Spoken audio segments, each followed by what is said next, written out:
Hello, yes, oo.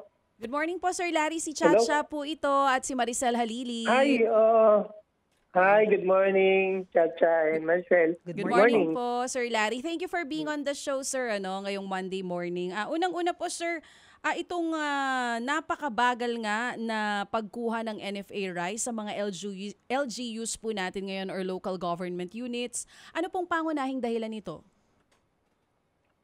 Iba-iba ang dahilan, ano? Just this morning, pinumusta ko yung ating mga regional units, no? Sa mga probinsya. Meron mga naghihintay ng COMELEC exemption, and yung iba naman, under process yung mga documents nila, yung MOA, yung iba naman, sangguniang board resolution. So, iba-iba no? So, I think it's just that first time na naranasan nila or na-encounter nila ito, kanya medyo mabagal tayo.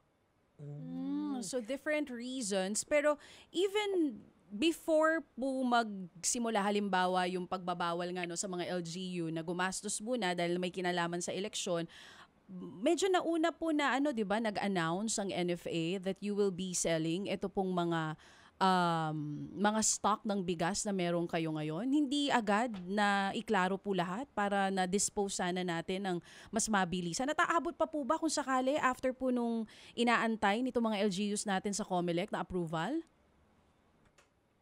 Tingin ko aabot naman. Yung iba kasi medyo nag-iingat lang din dahil nga paparating ang election. But yun nga, sa punto mo na maaga naman tayo nag-announce nito, it should have been mas mabilis sana, no? Pero, reality is hindi nga naging mabilis. Sa iba't ibang dahilan nga na nabanggit ko. But we're still hopeful na makaabot sila, no?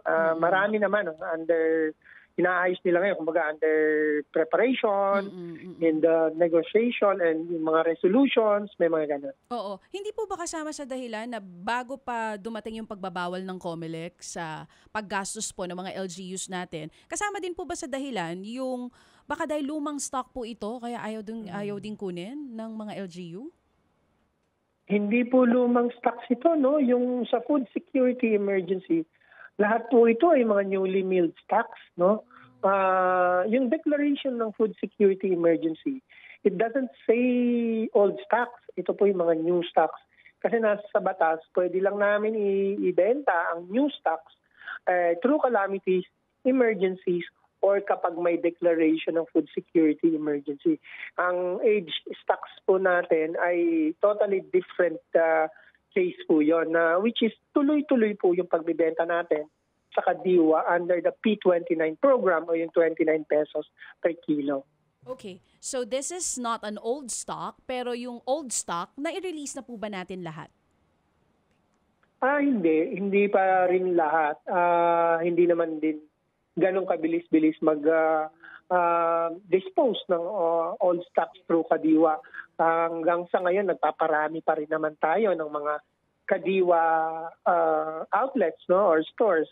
In fact, one of the discarding or pamamaraan na ginagawa ng Department of Agriculture, of which nasa final stage na, is yung sort of accreditation of formerly registered rice retailers ng NFA. Pwede silang maging accredited Kadiwa outlets. Yun yung wino-work out ngayon ng Department of Agriculture so that we can release our stocks directly to the accredited Kadiwa retailers.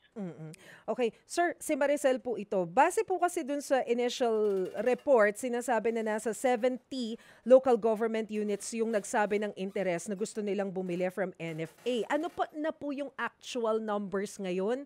Ilan na doon sa mga LGU yung talagang nakabili na, minus yung mga nagpa-process pa rin ng mga requirements?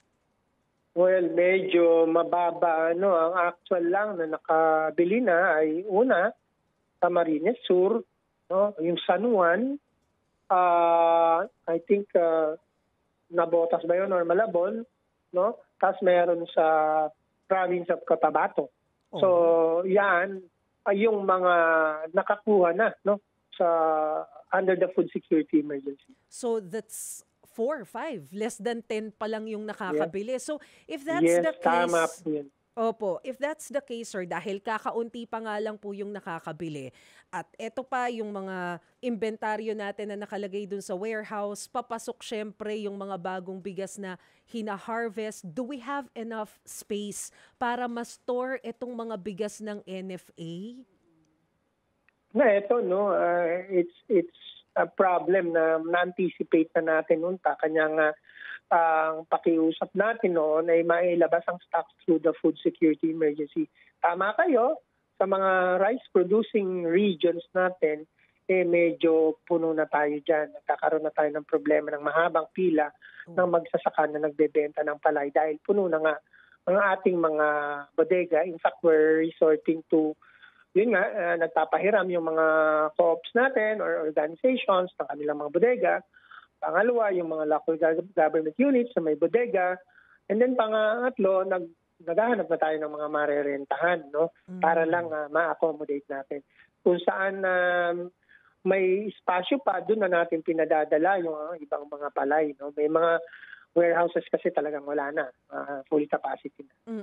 So, ibig sabihin, as we speak, sir, dire-diretso rin yung direktang pagbebenta ng mga local farmers natin sa NFA.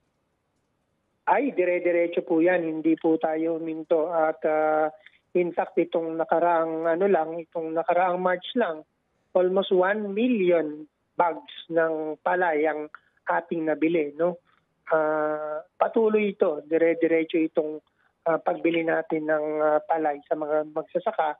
In fact, yung total buffer stocks natin is continuously increasing.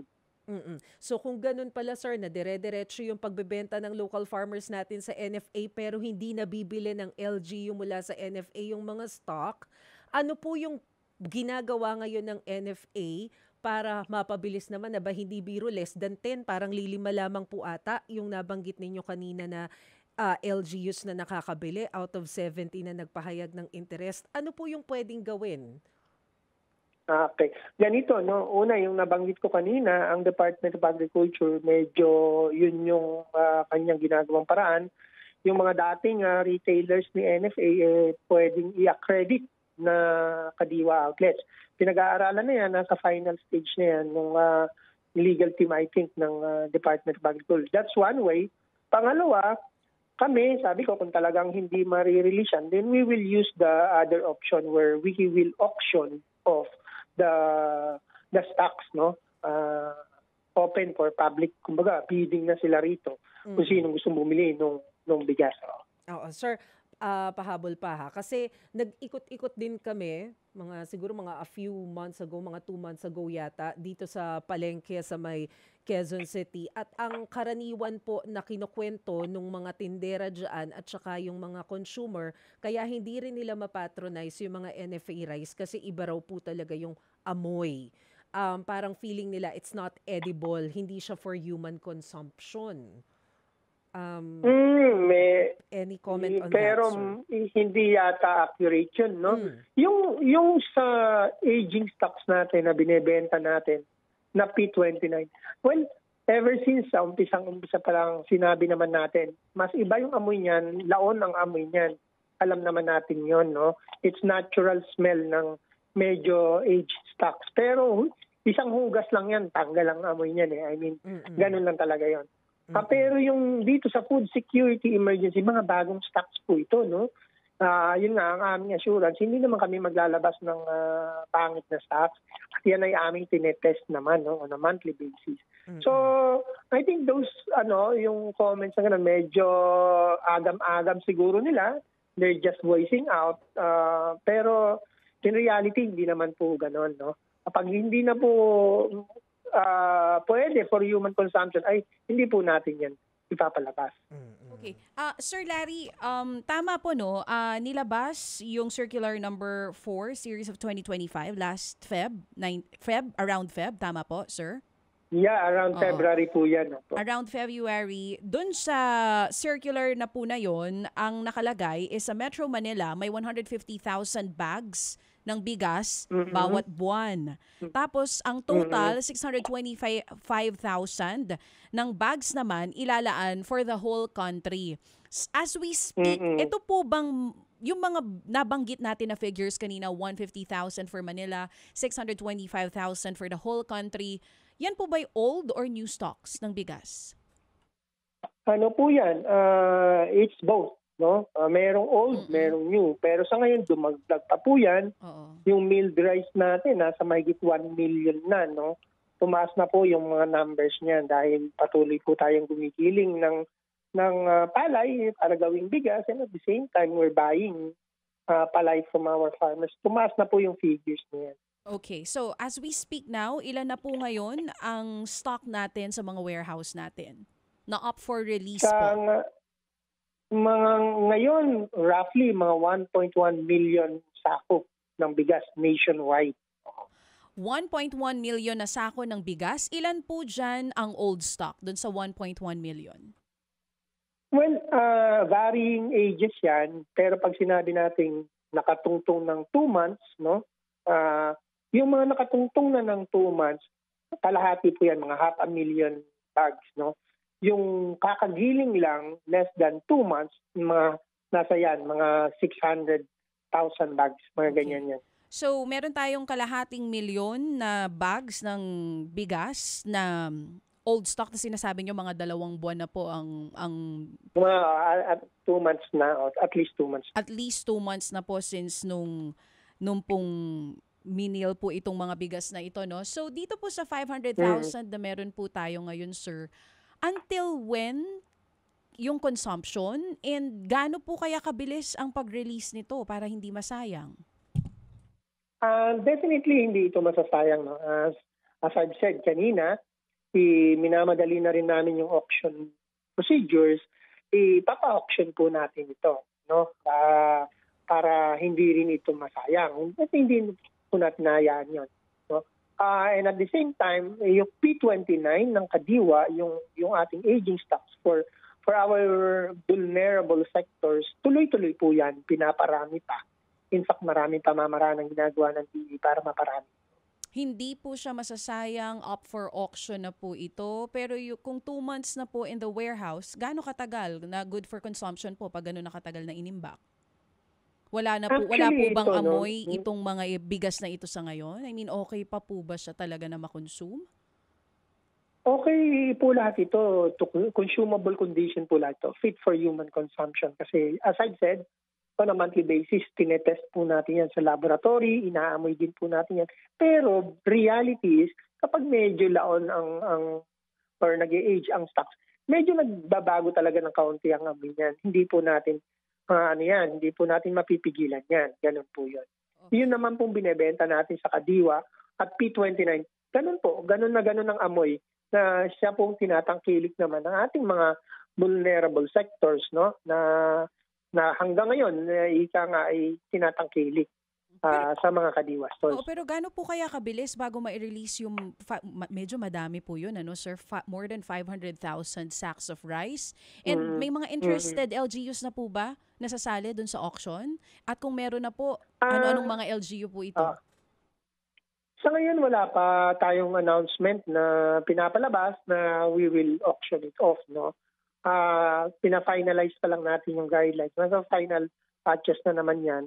And then once it's finalized, we will announce auction. No? Hindi naman lahat i-auction yan kasi we have to also provide stocks for our vulnerable sectors. Meaning, hindi lahat yan i-auction kasi paano naman yung ating vulnerable sectors. No? So, paghahati-hatiin siguro natin. Oo, syempre kasi ang ayaw po nating mangyari dito is yung pondo na nilaan natin na pambili po ng NFA rice, mauwi po sa wala. Paano po natin sinisiguro sa mga nakikinig po sa atin ngayon na itong mga old stock na ito na binabanggit nyo are really good for consumption at sigurado na hindi patatagalin bago po maibenta sa kung sino man po mapagbebentahan natin yan? Sigurado po yun, no? Sa quality, 100% tinetest po yan on a monthly basis. At saka hindi po natin talaga hayaan na yan ay masayang. Pera po yan. No? I-auction po yan kapag talagang hindi po nabili. No? So, ina-assure natin ang public na yan ay resources ng pamahalaan na pinangangalagaan natin. So siguro po last few words na lang po Sir Larry dito nga sa paglalaan ng malaking pondo para po sa pagbili ng palay from our farmers.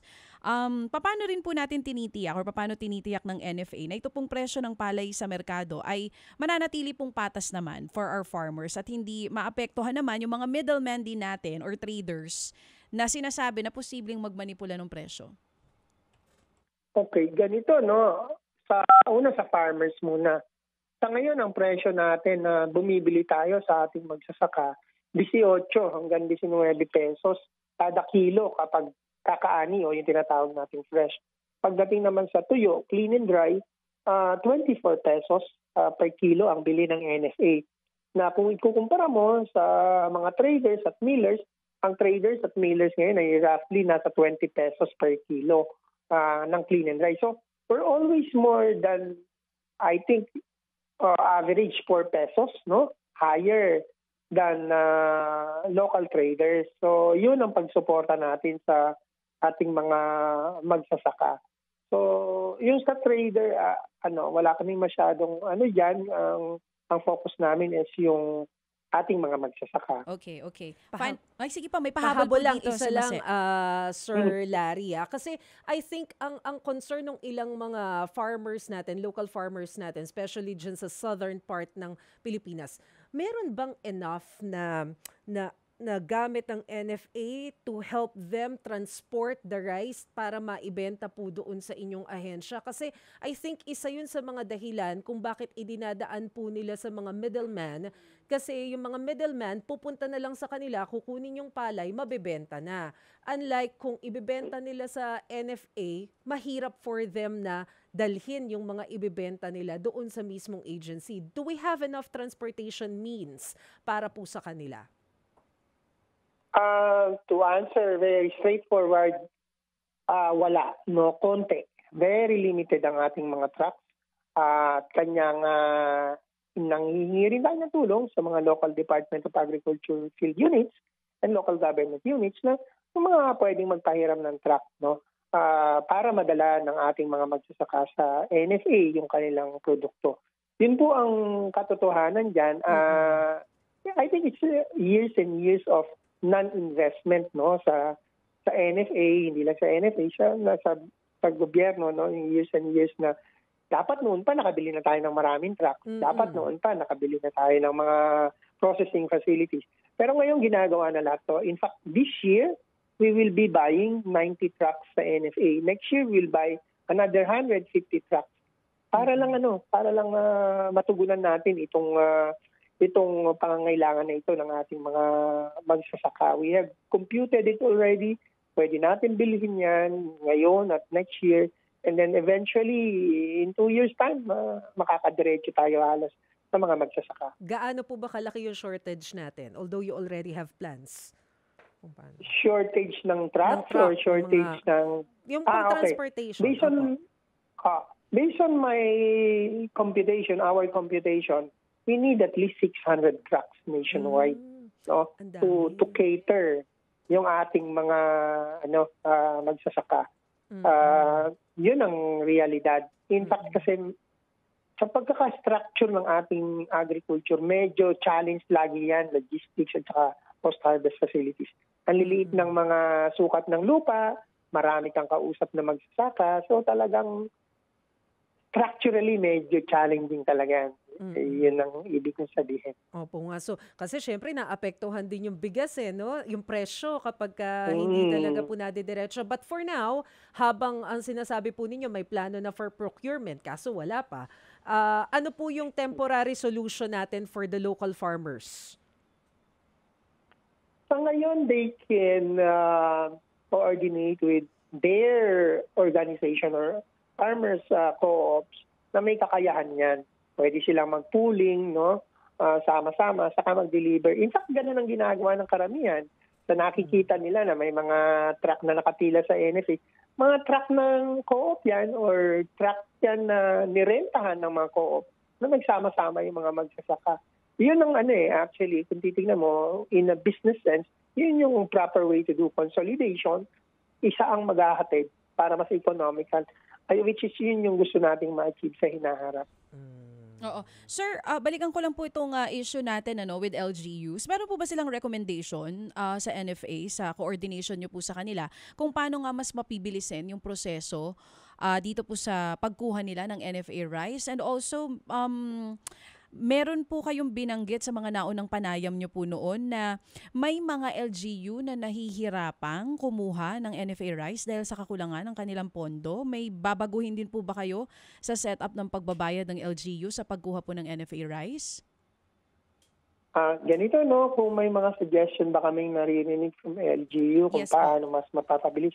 So far, wala. No? So far, wala. Oo. Pero doon sa pangalawang punto mo na dahil wala silang pondo, na-address na po yan kasi through FTI, si FTI binibigay na sa kanila yan as consignment basis. They don't need to maglabas ng pera para lang makabili ng NFA rice. No?